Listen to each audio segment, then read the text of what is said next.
Welcome back, everyone, to OpenLine. We are talking about human trafficking. Incredibly, it happens all over the country, all over the world, and it happens right here in Nashville. We're joined by Derri Smith, the State Director for Not for Sale, Tennessee.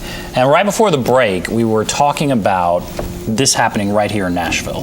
What are some specific examples you can give us where there have been people who have been trafficked into our city? Well, let me tell you about a recent victim, and it's a fairly typical case.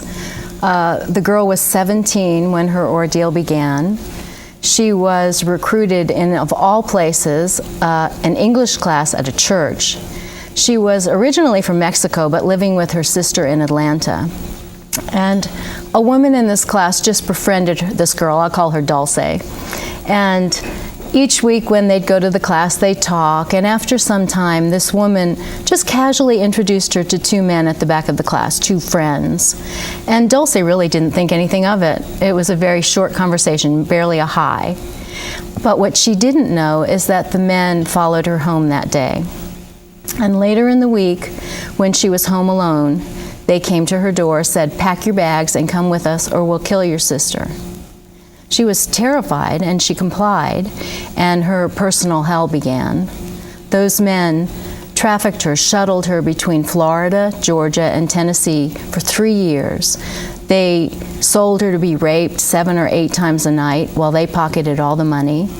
They kept her under control by continuing to threaten to kill her sister and her family back in Mexico. They tortured her, stabbed her.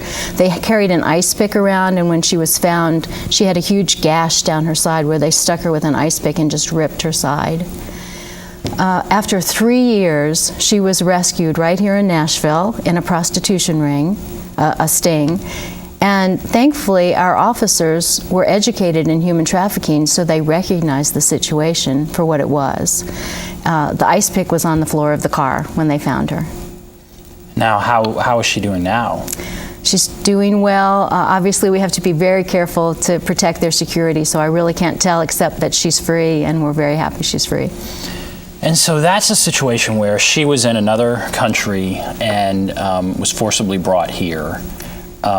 Is that the most common way this happens? No, actually, she was living in Atlanta at the time. Okay. So she was trafficked from a church, an English class in a church in Atlanta. My goodness. Well, that's just terrible. All right, why don't we have a video. Why don't we show that now? Tell us what we're going to see. What is this video? It's just a little compilation of information about human trafficking, and frankly, I hope it shocks you. Oh, boy. Okay, it's about 2 minutes long. Let's take a look. Be on camera? Yeah, baby. They make sure to show this at the wedding tomorrow. Filming a bachelor party ever amounts to anything good. Last night of freedom. Last night of freedom. That's up here on the right. Hey, up here on the right.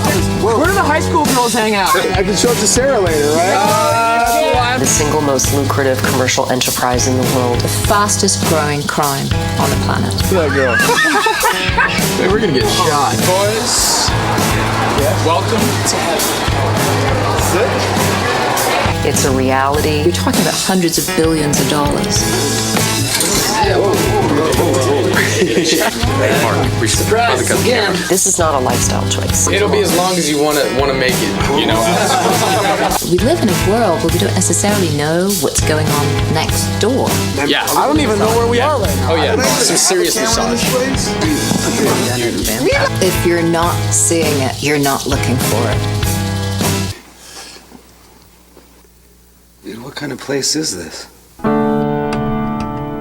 It's everywhere. It's not even light out.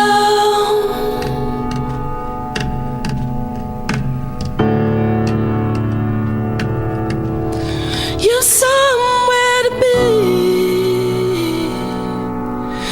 with no hesitation. This one, No, I've never seen you like this. I don't like it. I don't like it. I don't like it. I don't. Let's put back the car keys. Or somebody's gonna get hurt. Who are you calling at this hour? Sit down, come round, I need you now. Wow, that is a powerful video. So now who put that together? It was a compilation actually by a volunteer using his experience and expertise. And is it playing all over the country, or where does that play? No, he made it just for us. Really? Mm-hmm. Wow. All right, some of the information in there. $90 buys a slave. How does that happen? Tell me again how the process works. What does that mean, $90? Who pays the $90? Well, let me back up a little bit first and say that this is one of the major differences between the slavery we think of in the past and modern day slavery, is cost. So in the Old South, a plantation owner decides to buy a slave. It's a big investment. To buy a young male agricultural worker would have been the equivalent of about $40,000 today. So that slave might have been treated like an animal, but at least it was like a prize bull. The owner didn't want to lose their investment. Today, the average price of a slave, as we mentioned, is $90, and that gives a slave owner absolutely no motivation to take care of a slave. They're truly disposable people. No reason to look after their health, their nutrition, to protect them from AIDS or accidents, because if that slave's used up, just go out and get another one. And the cost is basically in the series of recruitment, in the recruitment process. That might be, there's so many scenarios. For example, if it was an international slave, a recruiter might go into a rural area and convince parents who don't know any better that they're going to give a great job in the city to their child. And there might be some money that changes hands, so that parent has the money. Sometimes parents sell their children knowingly for the price of a television set or whatever. So there are as many scenarios probably as there are slaves. So that's just taking the figures of any money that may have crossed hands in the procuring of that person. So they truly are disposable when it's a $90 yes. Cost. And who is it again that is doing this? I mean, again, in that video, it says the money made here is more than Fortune 500 companies, but people that are paying $90. Who again are these people, and how come they can't be stopped?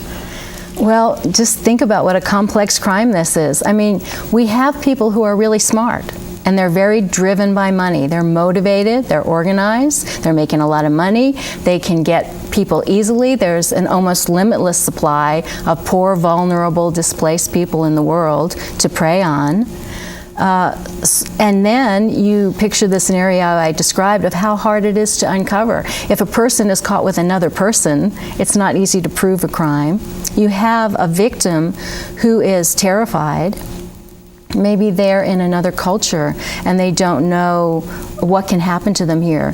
Their trafficker keeps them completely isolated from any support system, from other people, totally dependent on him. He will feed them lies about what would happen if they went to the police or they tried to escape. Some of it isn't lies. He might really brutalize them. So it's just a very complicated crime and not easy.